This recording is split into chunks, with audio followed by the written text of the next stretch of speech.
C'est mercredi 1998, 2 heures de l'après-midi. Vous êtes au travail quand votre fils de 12 ans apparaît en demandant à sortir avec un ami. Vous refusez.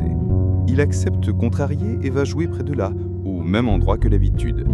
3 heures plus tard, le professeur appelle en demandant pourquoi il n'est pas venu en cours. Vous courez là où il devrait être et ne trouvez rien. À partir de ce moment, une recherche désespérée commença qui s'étendrait sur des décennies. Rui Pedro, comme s'appelait le garçon, ne serait revu que des années plus tard dans des images troublantes qui circulaient sur des forums obscurs du dark web. Philomena, la mère, a même reçu un appel angoissant. De l'autre côté de la ligne, un enfant avec une voix identique à celle de son fils pleurait et criait après elle. Malgré cela, la police a traité l'épisode avec dédain et a préféré la qualifier de folle. Suivez ce récit pour comprendre comment une simple demande d'un enfant pour se promener avec un ami s'est transformée dans l'un des cas les plus troublants de l'histoire du Portugal. Et quel fut en fait le rôle de cet ami dans toute cette tragédie.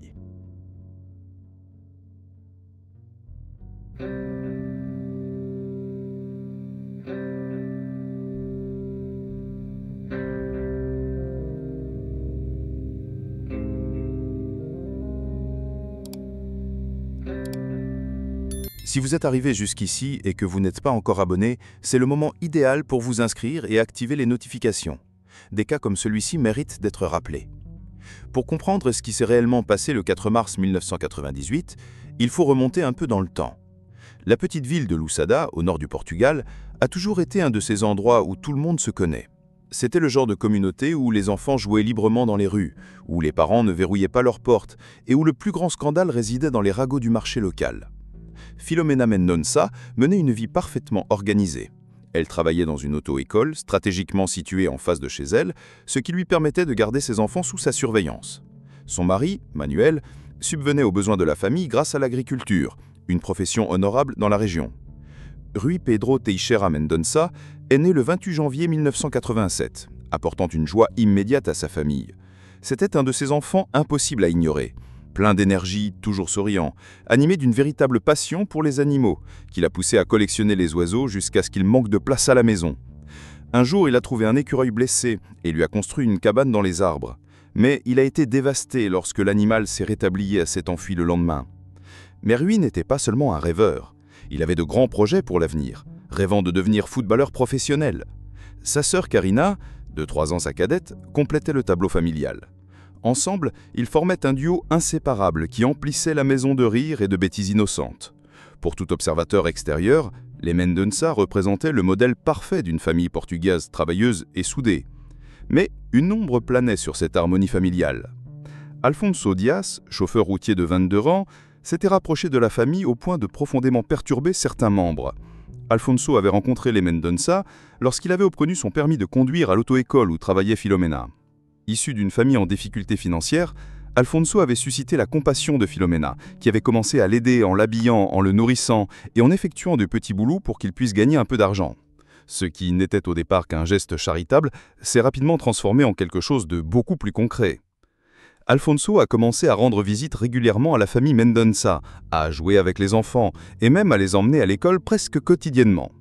Pour Rui Pedro, c'était fascinant. Il avait enfin un ami plus âgé qui semblait comprendre son monde et partager ses centres d'intérêt. Mais cette amitié ne fut pas bien accueillie dans toute la famille. Manuel, le père de Rui, et Joseph, son grand-père paternel, nourrissaient une méfiance croissante envers Alfonso. La différence d'âge les dérangeait profondément. Quel genre d'homme adulte passe autant de temps à jouer avec un enfant de 11 ans? De plus, des rumeurs circulaient sur une possible implication d'Alfonso dans la drogue, ce qui ne fit qu'accroître l'inquiétude de la famille. La tension monta à tel point que Manuel exigea de Filomena qu'elle limite les contacts entre Alfonso et Rui Pedro. Bien que réticente au départ, Filomena finit par céder à la pression de son mari et établit des règles claires. Ils ne pouvaient plus sortir seuls ensemble. C'est précisément cette interdiction qui entra en jeu lors de l'après-midi fatidique du 4 mars 1998. Peu après 14 heures, Rui Pedro se présenta au bureau de sa mère avec une demande qui serait la dernière de sa vie. Il souhaitait passer l'après-midi avec Alfonso. Filomena, fidèle à la décision prise avec son mari, rejeta catégoriquement cette demande. Elle suggéra plutôt à Rui d'aller jouer sur le terrain vague devant le bureau où les enfants du quartier se réunissaient souvent. Rui quitta le bureau visiblement déçu, mais apparemment résigné. Il attrapa son vélo et pédala vers le terrain où il était censé jouer. Philomena le regarda s'éloigner et n'imaginait pas que ce serait la dernière image qu'elle garderait de son fils. Le terrain vague était un vaste espace, couvert d'une végétation sauvage, d'arbustes denses et d'une piste de terre parfois utilisée pour des courses hippiques. Difficile d'accès en voiture, il devint naturellement un terrain de jeu pour les enfants du quartier. Il était considéré comme sûr, familial et constamment surveillé par les parents qui travaillaient à proximité. Vers 5 heures, le professeur particulier de Rui Pedro a appelé le secrétariat pour demander la raison de l'absence de l'élève. Pour ceux qui connaissaient Rui, c'était tout à fait anormal. Il ne manquait jamais les cours, d'autant plus qu'il était épileptique et ses séances ont considérablement amélioré son état de santé. L'alarme se fit aussitôt entendre dans l'esprit de Philomena. Elle abandonna son travail et courut vers le terrain vague, mais ne trouva que silence. Aucun signe de Rui, ni de son vélo. Désespérée, elle rentra chez elle en espérant le retrouver. Mais la maison était vide. Sa première préoccupation était d'ordre médical. Rui prenait des médicaments quotidiennement pour contrôler son épilepsie et une crise dans un endroit isolé pouvait être fatale. Philomena et Manuel ont immédiatement mobilisé voisins, amis et familles pour les recherches. Des groupes se sont dispersés dans toute la ville, fouillant chaque rue, chaque champ, chaque recoin où Rui aurait pu se rendre. Mais ils n'ont rien trouvé. Lorsque la famille désespérée a contacté la police, elle a reçu une réponse qui paraît absurde aujourd'hui. Il fallait attendre 24 heures pour donner par la disparition d'une personne. 24 heures précieuses qui auraient pu faire la différence entre la vie et la mort, entre retrouver un enfant perdu et perdre à jamais un indice crucial. Ce n'est que le lendemain que les autorités ont lancé des recherches officielles. La garde nationale républicaine, accompagnée des pompiers locaux et des volontaires, a ratissé systématiquement les rues de Loussada. C'est lors de ces recherches qu'un témoin a rapporté avoir vu le vélo de Rui abandonné parmi la buisson du terrain vague. Cependant, arrivés sur place, les enquêteurs n'ont absolument rien trouvé. Grâce à ce premier indice, Philomena a signalé à la police que Rui avait demandé à rencontrer Alfonso cet après-midi-là. Alfonso Dias est immédiatement devenu la première personne convoquée pour témoigner. Le comportement d'Alfonso durant l'interrogatoire était tout moins nerveux. Il affirmait ignorer où se trouvait Rui. La situation s'envenima lorsque José, le grand-père de Rui, arriva au commissariat et confronta directement Alfonso. Sous la pression, Alfonso fondit en pleurs et fit une déclaration qui glace encore le sang de ceux qui l'ont entendu. Il suggéra que les autorités ferment immédiatement les frontières du pays, car si un enlèvement avait eu lieu, les responsables seraient probablement déjà en train de tenter de faire sortir Rui du Portugal. La question demeure. Comment une personne innocente a-t-elle pincé automatiquement aux frontières et aux enlèvements internationaux? Tandis qu'Alfonso était interrogé, d'autres témoins ont commencé à se manifester, apportant des informations cruciales. André, le cousin de Rui, a révélé une rencontre troublante, survenue la veille de la disparition. Selon André, Alfonso les avait abordés, lui et Rui, à la sortie de l'école, les invitant à une aventure. Ils allaient d'abord tirer des feux d'artifice dans une zone rurale, puis il les emmènerait rencontrer des femmes adultes dans les maisons closes du quartier. Les deux garçons, animés de la curiosité typique de l'adolescence, convinrent de retrouver Alfonso le médiar à 15 heures. André tenta de quitter la maison, mais sa mère l'empêcha. Rui Pedro, lui, réussit apparemment à échapper à la surveillance familiale. Grâce à ces informations accablantes, les enquêteurs ont retrouvé Alcina Dias, une femme travaillant dans le quartier. Son témoignage était glaçant. Elle a confirmé qu'un homme l'avait abordée et lui avait proposé de l'argent pour des relations inappropriées avec un garçon. Alcina a décrit comment elle avait emmené l'enfant dans un endroit isolé, mais que, par compassion, elle avait refusé tout contact inapproprié avec lui. Alcina a alors parlé au garçon, qui lui a révélé que l'homme dans la voiture le forçait à rendre visite à des femmes adultes contre son gré. L'enfant était visiblement angoissé et effrayé. Alcina a passé une quinzaine de minutes à essayer de le calmer avant de le raccompagner à la voiture. Elle était absolument certaine que le garçon était Rui Pedro. Confronté à nouveau, Alfonso a changé sa version des faits. Il a affirmé avoir passé l'après-midi seul dans la région de Passos de Ferreira, puis être rentré chez lui pour prendre une douche, puis avoir rendu visite à sa petite amie à Freamunde. Sa petite amie a confirmé plus tard cette version, précisant notamment qu'Alfonso était avec elle lorsqu'il a reçu l'appel annonçant la disparition de Rui Pedro. Mais le récit d'Alfonso présentait des incohérences flagrantes. Il conduisait une Fiat Uno noire appartenant à son frère, qui devait passer le contrôle technique obligatoire ce jour-là. Alfonso ne s'est jamais présenté au contrôle technique. Pourquoi mentir sur quelque chose d'aussi facilement vérifiable? Un autre détail a retenu l'attention. Alfonso, habituellement connu pour son apparence négligée, est apparu étonnamment propre et bien habillé lors de son premier interrogatoire. Lorsque les enquêteurs ont tenté de recueillir des preuves sur ses vêtements, ils n'ont rien trouvé de pertinent, comme s'il s'était soigneusement préparé pour ce moment. Plusieurs témoins ont commencé à apparaître, tous désignant Alfonso comme impliqué dans la disparition. Un pompier local a affirmé avoir vu une voiture noire renverser un garçon qu'il a identifié comme Rui Pedro, reconnaissant Alfonso comme le conducteur. D'autres ont rapporté avoir vu Rui monter volontairement dans la voiture d'Alfonso dans le champ cet après-midi-là. Mais le plus inquiétant fut peut-être le changement soudain de la situation financière d'Alfonso. Les voisins remarquèrent que le jeune homme, connu pour sa pauvreté, commençait soudain à présenter une meilleure situation économique. Il dépensait davantage, s'habillait mieux et se comportait comme s'il avait reçu une importante somme d'argent. D'où lui venait cette richesse soudaine? Malgré tous ces éléments de preuve circonstanciels pointant vers Alfonso, les enquêteurs ont pris une décision qui suscite encore aujourd'hui l'indignation. Ils ont systématiquement écarté les témoignages. Le témoignage d'Alcina Diaz a été jugé peu fiable. La parole d'une femme de condition sociale modeste n'avait apparemment aucune valeur aux yeux des autorités. Les témoignages des enfants ont été ignorés, tout comme les observations sur l'évolution de la situation financière d'Alfonso. L'affaire s'enlisa dans une étrange stagnation, accompagnée d'événements bizarres qui ne firent qu'épaissir le mystère. Des appels anonymes parvinrent à la famille, des individus se faisant passer pour des ravisseurs et formulant des demandes absurdes. Une voyante offrit des visions sur l'endroit où se trouvait Louis. Lors d'un appel particulièrement troublant, Philomena entendit ce qui ressemblait à un enfant crier « Maman » avant que la ligne ne soit coupée. Les autorités placèrent le téléphone de la famille sous surveillance, mais en raison des limitations technologiques de l'époque, elles n'ont jamais pu retracer la source des appels suspects. En avril 1998, environ un mois après la disparition, une découverte raviva espoir et fit naître de nouvelles craintes. Nuno Rogério, un journaliste portugais, s'était rendu à Disneyland Paris avec sa famille. Durant son séjour, il prit de nombreuses photos, dont une de l'attraction « L'audacieuse aventure de Pinocchio ». Sur la photo, derrière la famille de Nounou, on pouvait voir un garçon présentant une ressemblance physique frappante avec Rui. À côté de l'enfant se trouvait un homme d'une quarantaine d'années, vêtu d'une jaquette rouge. Lorsque Philomena et Manuel virent la photo, ils étaient absolument certains qu'il s'agissait de leur fils. Les enquêteurs ont confisqué la photographie pour une analyse détaillée et ont ouvert une enquête au sein du parc. Ils ont découvert quelque chose de suspect. Les caméras de sécurité de Disneyland Paris ne fonctionnaient pas ce jour-là. Quelle coïncidence pour quelqu'un qui cherche à éviter toute identification. La famille a parcouru l'Europe pour tenter d'identifier l'homme à la jaquette rouge, dépensant toutes ses économies dans l'espoir de trouver un indice. Mais leurs efforts n'en firent que vain. Cette possibilité a pris une dimension bien plus sinistre avec les résultats de l'opération Cathédrale, une vaste opération britannique qui a démantelé en septembre 1998 le Wonderland Club, un réseau international de matériel inapproprié impliquant des enfants. L'opération était époustouflante par son ampleur, plus de 750 000 images et vidéos ont été saisies, impliquant au moins 1263 enfants différents. Au milieu des années 2000, les enquêteurs ont utilisé une base de données internationale pour identifier un garçon surnommé Billy sur les images saisies. À la grande consternation de toutes les personnes impliquées, l'analyse a confirmé qu'il s'agissait de Rui Pedro. Ses parents ont été convoqués par les autorités britanniques pour examiner les images et ont confirmé, sans une ombre de doute, qu'il s'agissait bien de leur fils. Les images ont révélé des situations terribles, mais malgré cette découverte dévastatrice, Philomena et Manuel gardaient espoir de retrouver Rui vivant. Lorsque les médias rapportaient que Rui avait été identifié sur les images, les autorités portugaises se sont inquiétées, craignant que l'irresponsable ne prenne des mesures drastiques en apprenant la découverte. Ils ont tenté d'interroger les membres du réseau capturés sur l'origine des images, mais ils n'ont nié savoir comment elles leur avaient été fournies. L'opération Cathédrale a été impressionnante par ses chiffres, mais seuls 16 des plus de 1000 enfants photographiés ont été identifiés, dont Rui Pedro.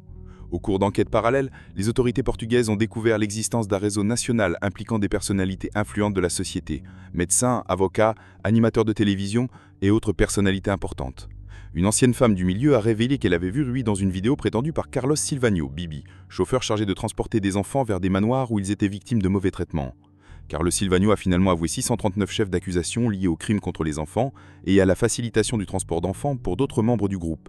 7 autres personnes ont été condamnées pour des chefs d'accusation similaires. Le procès a suscité un choc au Portugal, mais la vidéo mentionnée n'a jamais été retrouvée. En 2007, le Portugal fut à nouveau secoué par la disparition de Madeleine McCann, une petite Britannique de 3 ans, disparue lors de vacances à Praia de Luz. Le contraste entre la gestion des deux affaires était saisissant. Madeleine avait bénéficié d'une couverture médiatique internationale massive, de moyens d'enquête illimités et de l'attention des plus hautes autorités. Le cas de Rui Pedro avait été traité avec négligence et indifférence dès le début. Philomena vient de commenter publiquement cette disparité, se réjouissant de voir la police s'efforcer de retrouver Madeleine, mais se demandant pourquoi les enfants portugais ne bénéficiaient pas du même traitement. Ce n'est que lors de l'affaire McCann que Philomena a découvert que le Portugal disposait d'unités spécialisées en forensique, une unité qui n'ont jamais été sollicitées pour l'affaire de son fils. La communauté portugaise a commencé à se demander si Rui Pedro aurait pu être retrouvé des années plus tôt si l'enquête avait été menée correctement dès le départ. Des rumeurs de corruption et de dissimulation au sein des autorités portugaises ont émergé. En 2009, le cas de JC Dugard aux États-Unis a fait renaître l'espoir. Enlevée à l'âge de 11 ans, en 1991, JC avait été retrouvée vivante après 18 ans de captivité. Détenue dans des conditions inhumaines, elle avait donné naissance à 2 filles suite aux sévices subis. Son sauvetage a démontré que des miracles étaient encore possibles, même après des décennies. Inspirée par cette histoire, la famille de Rui Pedro a de nouveau fait pression sur les autorités portugaises. En 2011, une nouvelle équipe d'enquêteurs a finalement été constituée pour réexaminer l'affaire. La première étape a consisté à réexaminer tous les témoignages. Le 11 février 2011, près de 13 ans après sa disparition, Alfonso Diaz a été officiellement inculpé par la Direction centrale des enquêtes criminelles du Portugal. La nouvelle a choqué le pays. Après plus de 10 ans comme principal suspect, des accusations formelles ont finalement été déposées. Alfonso était accusé d'avoir emmené Rui Pedro rencontrer des prostituées, puis de l'avoir emmené vers une destination inconnue, ce qui avait entraîné sa disparition. L'accusation reposait principalement sur l'incapacité d'Alfonso à fournir un alibi convaincant pour la période critique, comprise entre 14h et 18h45 le jour de sa disparition. Le premier procès s'est ouvert le 17 novembre 2011. Alfonso a tenté plusieurs manœuvres pour échapper au procès, invoquant des troubles cognitifs et demandant des évaluations psychologiques. Toutes ces demandes ont été rejetées par le tribunal. Au cours du procès, plusieurs témoins ont témoigné. Alcina Diaz, l'ouvrière qui avait vu Rui Pedro, a formellement identifié l'enfant et Alfonso. André, le cousin de Rui, a confirmé l'invitation d'Alfonso à rendre visite aux ouvriers adultes. La défense a travaillé sans relâche pour discréditer les témoins, soulignant des incohérences mineures dans les témoignages recueillis des années après les faits. Elle a également mis en doute la crédibilité d'Alcina, soulignant des changements dans des détails tels que la description de la couleur des yeux de Rui Pedro. Le 22 février 2012, le verdict a choqué la nation. Alfonso Diaz a été acquitté de toutes les charges. Le juge a rejeté les témoignages des témoins de l'accusation et a accepté le calendrier proposé par la défense. La décision semblait davantage fondée sur l'absence de preuves concluantes que sur la certitude de l'innocence d'Alfonso. La réaction du public fut une véritable indignation. Une foule s'est rassemblée devant le tribunal, insultant Alfonso. Pour Filomena, le verdict fut dévastateur. Elle souffrit d'un effondrement physique et émotionnel total, ne pesant plus que 39 kilos à cause d'un stress extrême. La famille a fait appel de la décision, arguant que le juge s'était basé sur les rapports des enquêteurs initiaux qui n'avaient jamais effectué un travail adéquat. La cour d'appel a fait droit à l'appel et un nouveau procès a été fixé pour 2014. Cette fois, la stratégie de l'accusation a changé. Au lieu de chercher à prouver la responsabilité d'Alfonso dans la disparition, elle s'est concentrée uniquement sur le fait avéré qu'il avait emmené Rui Pedro rencontrer une travailleuse de service intime, l'accusant d'avoir corrompu une mineure. Le 4 mars 2015, exactement 17 ans après la disparition de Rui Pedro, Alfonso Diaz a été condamné à 3 ans et 6 mois de prison pour corruption de mineurs. Bien que la situation soit loin d'être idéale, la famille a exprimé son soulagement que justice soit enfin rendue. Alfonso a purgé sa peine à la prison des Guimarães, mais a été libéré sur parole après seulement 2 ans pour bonne conduite.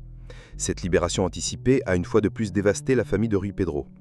Au cours des années qui ont suivi, chaque anniversaire de sa disparition est devenu un mélange de chagrin et d'espoir. En 2014, la cinéaste Claudia Clemente a lancé une campagne émouvante sur les réseaux sociaux, en créant une vidéo dans laquelle Filomena affirmait que son fils aurait 27 ans, mais qu'elle ne l'avait vu depuis ses 11 ans.